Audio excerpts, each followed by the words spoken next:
Hola amigos, buenas tardes. Esta sería la segunda parte del tema de la historia del asesinato serial. En este video un poco más corto voy a dar la tarea de explicarles algunos casos históricos de asesinos seriales, ¿no? Que desde la antigüedad, desde el siglo primero al siglo XIX, bueno, son casos no se han tratado demasiado a fondo, pero que son algunos ejemplos desde la psicopatía, desde la licantropía, desde la pedofilia, ¿no? Entre otras cosas, ¿no? La depravación, la violación. Todos estos sujetos fueron de una u otra forma fueron asesinos seriales de la antigüedad, pero bueno, no podríamos explicar ese término realmente, aunque lo que trato de establecer en este video es que si existía una motivación, o existía esta patología desde mucho tiempo antes, o sea, sacarnos de la idea de que el asesinato serial es un tema del siglo XX, ¿no?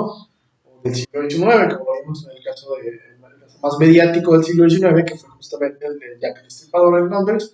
No, sino que ya existía desde la antigüedad. Entonces, voy a describir cada uno de los casos un poco, las características de cada uno. Vamos a empezar con el caso de Nerón. Si bien algunos emperadores romanos, como el caso de Tiberio, Calígula, incluso bueno, otros grandes emperadores, como Claudio, han pasado la historia por algunos ser crueles, por ser psicópatas literalmente, ¿no? En el caso de Calígula, simplemente, ¿no? Eh, torturó y violó a varias personas, ¿no? Entre ellas a su propia hermana, ¿no? Eh, Algo interesante es que todos ellos se dieron a la tarea de grandes digamos, ¿cómo podríamos decirlo así? Grandes eh, crueldades de una forma directa, pero Nerón lo supera, por mucho Nerón lo supera. Nerón es uno de los herederos después de Claudio, y justamente, bueno, Nerón lo que tiene es que la crueldad que él padecía, como cualquier psicópata, empezó a manifestar desde muy joven. Desde muy joven se empezó a llevar a cabo por estas ideas de manipular, por estas ideas de controlar y sobre todo por estas ideas de matar. Es algo muy común. De hecho, salía durante las noches, ¿no?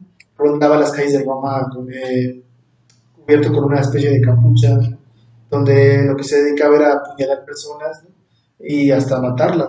Incluso algunas terminaban siendo tiradas al río Tíber, o Tiber en inglés, el río Tíber, que es un río que corre en el centro de la ciudad de Roma.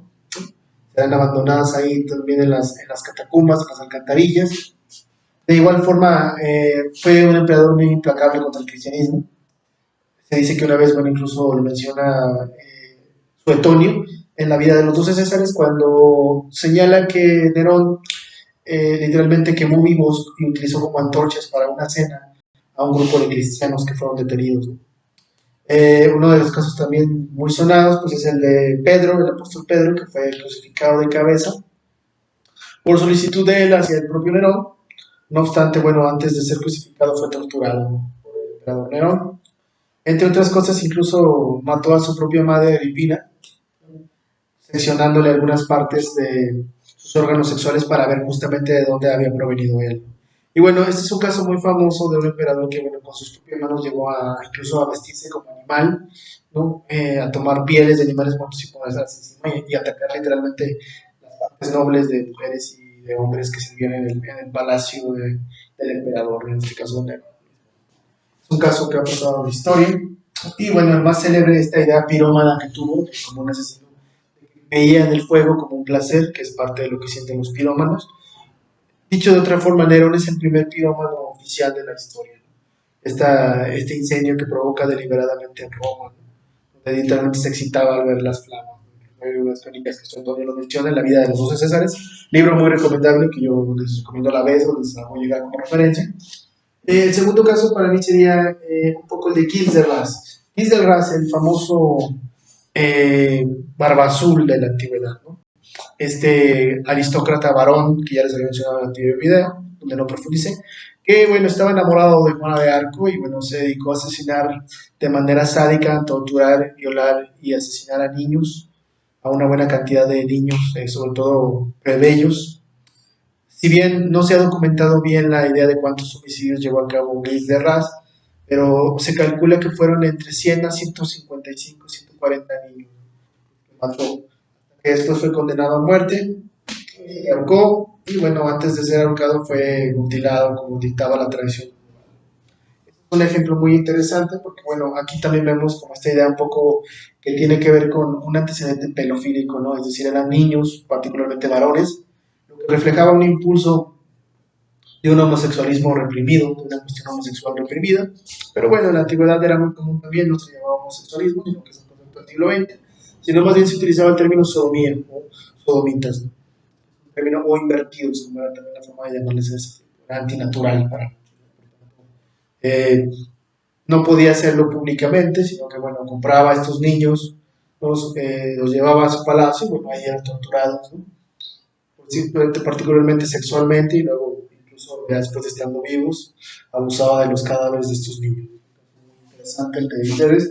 Ciertos paralelismos con el de Jeffrey Dahmer en el siglo XX.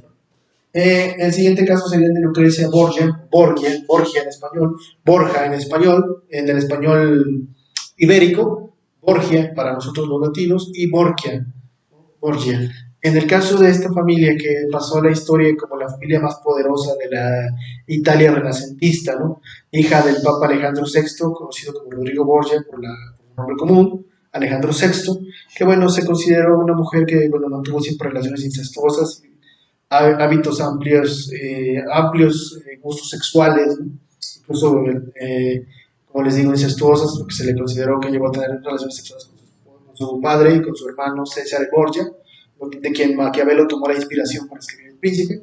Y bueno, ella, por ejemplo, ha pasado a la historia porque es una mujer que utilizaba un veneno que era muy famoso durante el Renacimiento, que se llamaba cantarela, un veneno con el cual, bueno, lo vertía en las bebidas de sus víctimas como anfitriona, y bueno, disfrutaba ver cómo estas personas morían por la intoxicación y por el envenenamiento.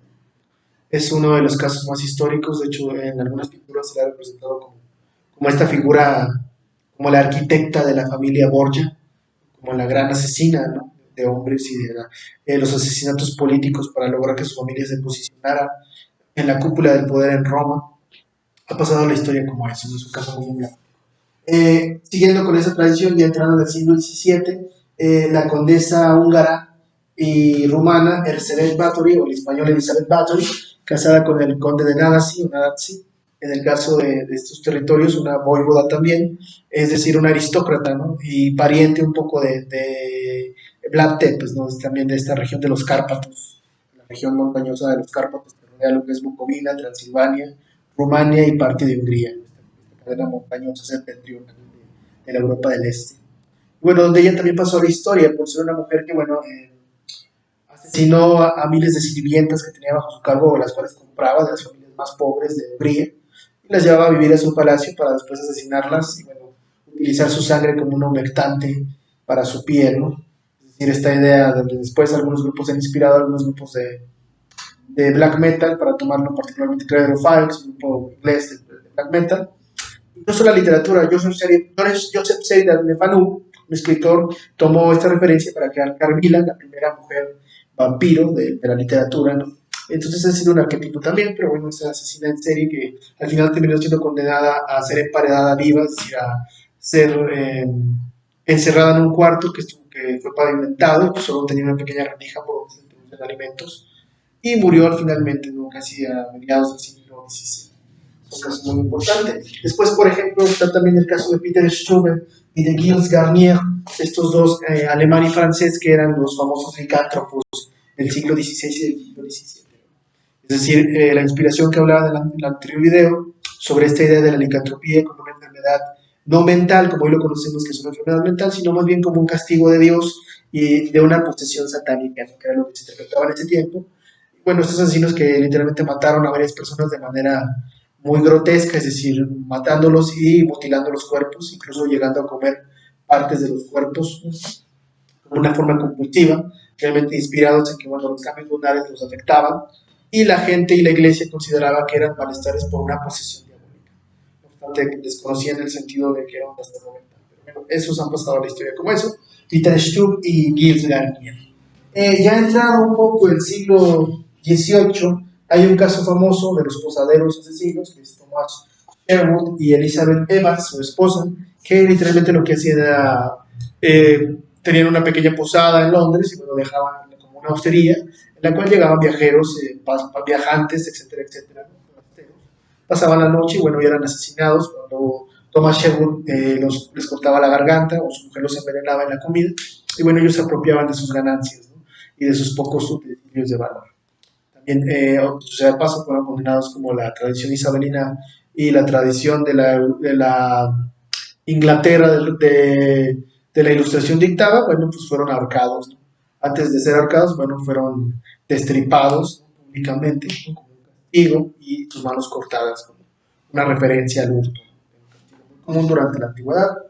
Bueno, finalmente ya antes de llegar a Jack el Destripador está el caso de Sweeney Todd, este famoso barbero de la calle Fried, en el caso de Londres, que incluso, bueno, hay un musical en 2008, me parece, adaptó Tim Burton, en un musical televisivo, que, bueno, el papel interpretado por Johnny Depp, como siempre, uno de los actores arquetipos de Tim Burton, esta pareja de director-actor que han hecho una buena mancuerna desde ahí y desde antes con otras películas.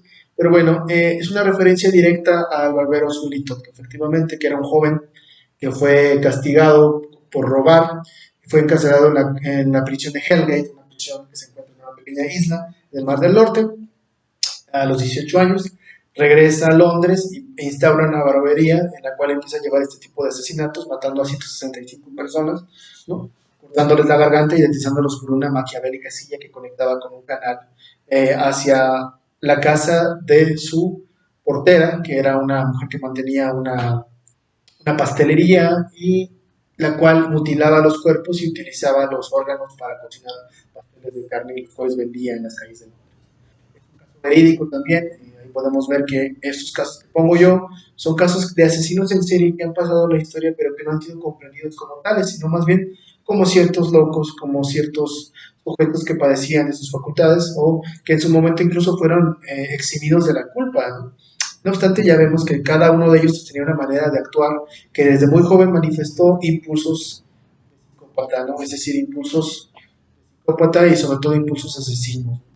Es una característica. Luego ya llegamos efectivamente a los casos como por ejemplo de los profanadores de tumbas del siglo XVIII, siglo XIX, que lo cual le da inspiración a Mary Shelley, la esposa de Percy Shelley, que era bueno, uno de los que escribió sobre los temas de lo que se llaman los experimentos galvánicos o del galvanismo, es decir, la utilización de la energía eléctrica como fuerza conductora en el cuerpo humano. Mary Shelley, inspirada de estos profanadores y por un lado y también de leer los mitos griegos, particularmente el de Prometeo, va a escribir el libro de Frankenstein o el moderno Prometeo, en el cual, bueno, el doctor Victor Frankenstein actúa como un psicópata que literalmente roba cuerpos humanos para construir este gran monstruo, este gran superhombre, ¿no? Que al final termina siendo la unión de lo moral con lo malo, ¿no? Es decir, la misma reflexión del libro, ¿no? El manipular la vida y el tratar de cambiar el curso de la naturaleza crean una maldad pura, trozos de maldad unida a más maldad. Es un ejemplo muy interesante, que viene unos años antes del gran caso de Jack el Destripador o de H.H. Holmes, que fue un caso muy sonado en Estados Unidos, particularmente en la ciudad de Chicago, de un asesino en serie, ¿no? Se piensan que estos son los grandes asesinos en serie que han marcado el camino a seguir del historial de los asesinos en serie, cuando, bueno, yo sugiero que estos casos que pongo aquí son emblemáticos de cientos de años antes, donde vemos los patrones y conductas que tienen que ver con el asesinato serial. Eso es la parte más interesante y medular. En la descripción del video igual voy a poner algunas referencias literarias y referencias científicas para estos temas, ¿no? Espero les haya gustado esta parte para cerrar la segunda parte del asesinato serial o la historia del asesino serial. Sería todo por mi parte. Les deseo lo mejor como siempre y bueno, recordándoles siempre, ¿no? Su concentración determina su realidad. Nos vemos.